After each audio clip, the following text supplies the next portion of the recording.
don't struggle only within the ground rules that the people you're struggling against has laid down. Why, this is insane.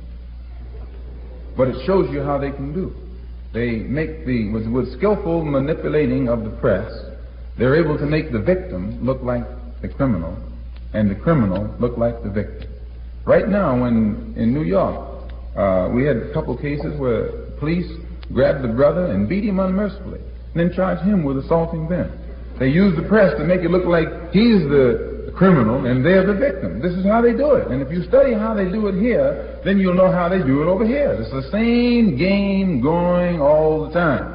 And if you and I don't awaken and see what this man is doing to us, then it'll be too late. They may have the gas ovens already built before you realize that they're hot. So they use the press to create images. And at the local level, they'll create an image by feeding statistics to the press, through the press, showing the high crime rate in the Negro community. And as soon as this high crime rate is emphasized through the press, then people begin to look upon the Negro community as a community of criminals.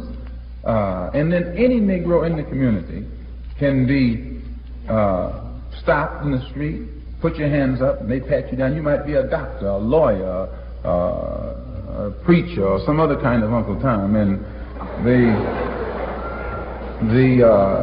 but despite your professional standing, you'll find that you're the same victim as the man who's in the alley, just because you're black and you live in a black community which has been projected as a community of criminals. This is done. And once the public accepts this image also, it paves the way for a police state type activity in the Negro community. They can use any kind of brutal method to suppress blacks because they're criminals anyway. And what has given this image? The press. If you'll notice, they referred to the rioters as vandals, hoodlums, thieves. They tried to make it appear that this wasn't, they tried to make it, they did this. They skillfully took the burden off the society for its failure to correct these negative conditions in the black community. Took the burden completely off the society and put it right on the community by using the press to make it appear that the looting and all of this was proof that the whole act was nothing but vandals and robbers and thieves who weren't really interested in anything other than that which was negative.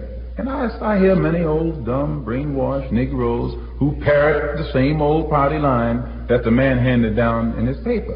It was not the case that they were just knocking out store windows ignorantly. In Harlem, for instance, all of the stores are owned by white people. All the buildings are owned by white people. The blacks are paying rent, buying the groceries.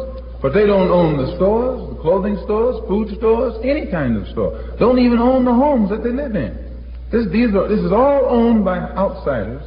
And in these rundown apartment dwellings, the black man in Harlem pays more money for it than the man down in the rich Park Avenue section. It costs us more money to live in the slum than it costs them to live down on Park Avenue.